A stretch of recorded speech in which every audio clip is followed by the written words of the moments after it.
बिस्मिल्लाहिर्रहमानिर्रहीम। खातिन हज़रात, मैं हूं अख्तर अब्बास। नया व्लॉग है, नए जज्बात हैं, नए ख्यालात हैं। मौसम वही है, ठंडा ठार, हड्डियों में घुसा जाता है। और मैं और मेरी टीम, सच्ची बात है, आपकी हम शाबाश के मुस्तहिक हैं कि रात के इस पहर भी बैठे ठंड में आपसे बातें कर रहे हैं। बहुत सी बेटियों के सवालात हैं आए हुए, और ये वो बच्चियां हैं जो बहुत अच्छे तालीमी दौर में पढ़ती हैं, दिखने में अच्छी होती हैं, अपने आप को बहुत अच्छा कैरी करती हैं, घर भी इनके बहुत अच्छे होते हैं। तो हम अच्छी बच्चियों की बात कर रहे हैं। जब ब्याह के चली जाती हैं तो इनसे एक ससुराल और एक वो बंदा नहीं संभलता।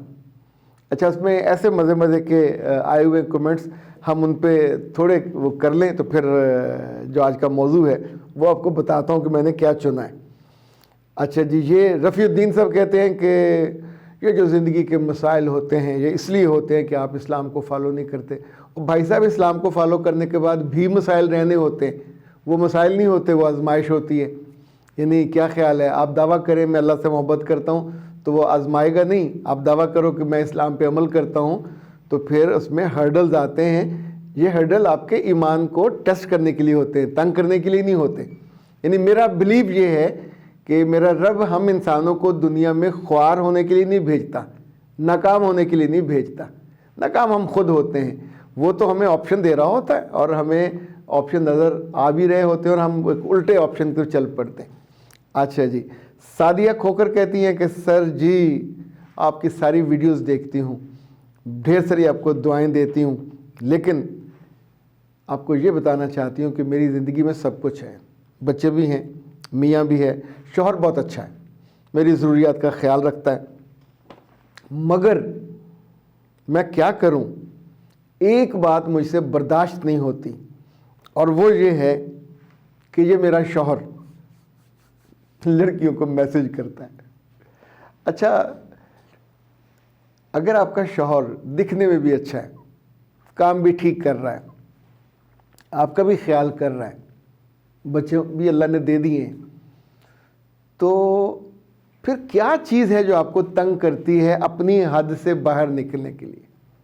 यानी सर्दियों में आपका बेडरूम नीट एंड क्लीन, गर्म है, और मज़े से आप लिहाफ लेके लेटे हुए कंफर्टेबल हैं, मियाँ भी साथ है, बच्चे भी साथ हैं, खाना भी खाया हुआ है, कोई चीज़ चाहिए तो आप फ़ोन करते हैं, आ जाती है। तो ऐसे में क्या चीज़ है जो आपको तंग करती है कि दरवाज़ा खोल के या खिड़की खोल के आप ठंडी यख बस्ता कर देने वाली हवा को दावत देते हो? यानी ये सोच या हिकमत अमली, क्या इसको रिवाइज नहीं करना चाहिए? यानी इफ़ यू आर कंफर्टेबल, आपकी किसी के साथ मैच ही कोई नहीं है, आप कम खूबसूरत से या ज़्यादा, आपके मियाँ ने आपको सीने से लगाया, दिल में बसाया, रब ने आपको साहिब औलाद भी कर दिया, तो आप कहाँ हो? आखिरी लेडर पे। अच्छा, ये जिस मैसेजिंग की बात कर रहे हो, अच्छा नहीं है, हम इसको जस्टिफिकेशन करने के मूड में नहीं है, लेकिन एक वक्त आता है, बाज़ दफ़ा बंदा सलाद खाने के चक्कर में अपनी किसी कुलीग को फेसबुक पे, ये काम बीवियों का नहीं है, ना जज करना ना रोकना, माँओं का है। अगर माँ ने बेटे की आंखों में हया पैदा किया, माँ ने उसकी शख्सियत मजबूत और तगड़ी बनाई, जिसे कैरेक्टरफुल कहते हैं, तो यकीन मानिए साथ बैठी लड़की भी नज़र नहीं आती। लेकिन अगर कहीं वहाँ थोड़ा सा झोल रह गया तो फिर ये इस तरह की चीज़ें होती हैं। मजमूई तौर पे करैक्टर ठीक है, हल्का सा कहीं रोज़न है ये मैसेजिंग और फ़ोन वोन का, तो अगर आप इस पे बहुत ज़ोर लगाओगे, लड़ोगे, तनकीद करोगे या शिकायत करोगे, तो यकीन मानिए आपके जो है ना महफूज और गर्म बेडरूम का दरवाज़ा वो खुल जाएगा, ठंडी हवा आने लगेगी। अगर मियाँ गुस्से में जाते हुए खोल जाए तो भी तो यख हवा आएगी। तो मेरी जो गुजारिश है और ओपिनियन है और मुशाहिदा है और तजर्बा है, वो जो कि ऐसे मौक़ों पे लड़कियों को समझदार होना चाहिए।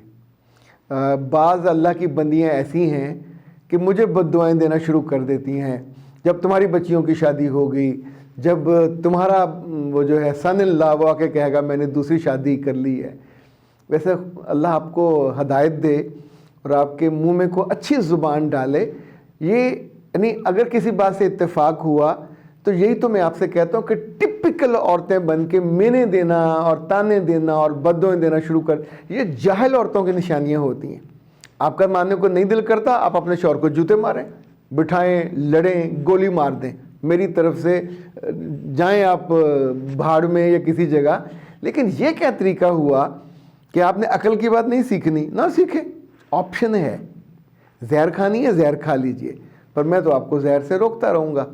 میں آپ کو بری باتوں سے بھی روکتا رہوں گا، بری عادتوں سے بھی روکتا رہوں گا. پر مجھے یہ بتائیے، کیا یہ میرا قصور ہے کہ میں اتنی محبت سے آپ کی طرف آتا ہوں، آپ کو روکتا ہوں کہ یار یہ نہ کرو، تمہارا نقصان ہو جائے گا، پر آپ کا دل مانتا ہے، ذہن مانتا ہے، لیکن جو اتنے عرصے کی لرننگ ہے وہ آپ کو اکساتی ہے کہ نہیں، چونکہ سننی نہیں ہے، کرنی وہی ہے جو اتنے عرصے سے سنی ہوئی ہے. مجھے کبھی یقین نہیں آتا تھا کہ زندگی میں جب لوگ کہتے تھے نا کہ ہم نے فلاں کے ساتھ اچھا کیا، اس نے آگے سے برا کیا. ایک دفعہ میں نے ایک حدیث پڑھی تو اللہ کے رسول صلی اللہ علیہ وسلم نے فرمایا کہ لوگوں، میری مثال اس آدمی کی سی ہے کہ ایک آگ کا الاؤ ہے، تم پروانوں کی تراس میں جل کر مرنے کے لیے گرے پڑ رہے اور میں تم کو روک رہا ہوں. یہ اس محبوب ذات کا، اس کریم ذات کا کیا خیال ہے؟ احسان نہیں ہم سب پہ کہ لوگ گناہ اور غلطی کی طرف رغبت اتنی ہوتی ہے کہ بھاگے چلے جاتے ہیں. ہمارے پاس اللہ کی ہدایت بھی ہے، رسول صلی اللہ علیہ وسلم کی ہدایت بھی ہے، پھر اتنے برسوں کے بعد جو آپ کا علم ہے، آپ کی بصیرت ہے، آپ کا تجربہ ہے، یہ بھی ساتھ ایڈ ہوتا جاتا ہے. پھر بھی ہم نے کرنا وہی ہے جس میں آپ کا نقصان ہو، اور جو منع کرے اس کو بددعائیں دینی ہے.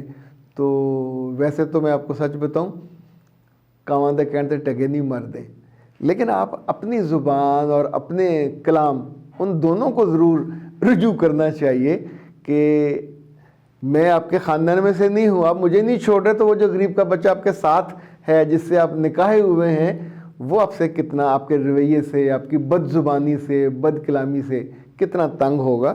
اچھا، تنگ ہوگا تو بالآخر چھوڑ دے گا، تنگ ہوگا تو بالآخر کہیں اور جائے گا جہاں اسے خوار کرنے والا کوئی نہ ہو، جہاں اس کو چیلنج کرنے والا کوئی نہ ہو. اور آپ نے چونکہ باز نہیں آنا تو سر جی، عورتیں واقع نہ شکری کی کوئی حد نہیں چھوڑتی. جو میں نہیں کہہ رہا، یہ لبنہ کہہ رہی ہیں. اور کسی کو 2000 نہیں ملتے، کسی کو 2 لاکھ بھی ملتے ہیں تو وہ خوش نہیں ہوتی. آپ ان ناشکری عورتوں کو سمجھانے کی کوشش کرتے رہیے اور یہ نہ سمجھنے کی کوشش کرتی رہیں گی. بیٹا جی بہت شکریہ، آپ میری سپورٹ پہ آئے، لیکن آپ نے ایک فیکٹ کی بات کی ہے. لیکن آخری جو ہے وہ نومی کی ہے. وہ کہتی ہیں ماشاءاللہ بھائی، آپ ہمیشہ بہت اچھی ویڈیو بناتے ہیں اور خوبصورت انداز میں سمجھاتے ہیں. میرے شوہر مجھ سے 7 سال بڑے ہیں، ہر صورت میں میرا ماں کی طرح خیال رکھتے ہیں اور میں ان سے بہت محبت کرتی ہوں، اور یہ محبت مجھے بہت خوشی عطا کرتی ہے. دیکھیں کتنے اچھے اچھے جو دانے ہیں وہ بھی اس دنیا میں پائے جاتے ہیں. وہ محبت کرتی ہے، خوش رہتی ہے، سکھی رہتی ہے. وہ ڈنڈا لے لے تنقید کا، لہرانا شروع کر دے. محبت وہیں سر پہ ڈنڈا کھا کے تو غریب پھٹڑ ہو کے پڑی ہوگی. پھٹڑ ہو کے سمجھتے ہیں نا، جب زیادہ زخمی ہو کے سر پھٹا ہو، لہو لہان ہو، اس کو ہم کہتے ہیں پھٹڑ ہونا. تو اپنی محبتوں کو، اپنے تعلق کو اپنے ہاتھوں، اپنے زبان کے ہاتھوں، اپنے لفظوں کے ہاتھوں پھٹر نہ کیا کریں. یہ بہت تکلیف دہ بات ہے. نقصان آپ کا ہوتا ہے، دوسرے کسی کا کیا جاتا ہے. میں محبت سے سمجھاتا رہوں گا، اور آپ میں سے جو عقل مند ہیں وہ اس کو سمجھتی رہیں گی، جو ناسمجھ ہیں وہ ضد کرتی رہیں گی. یہ دنیا اسی طور پہ آگے چلتی رہے گی. کبھی ہم ہوں گے، کبھی نہیں ہوں گے، پر حقیقتیں تو وہی رہتی ہیں، وہ کبھی نہیں بدلتی. اختر عباس کو دیجیے اجازت. السلام علیکم.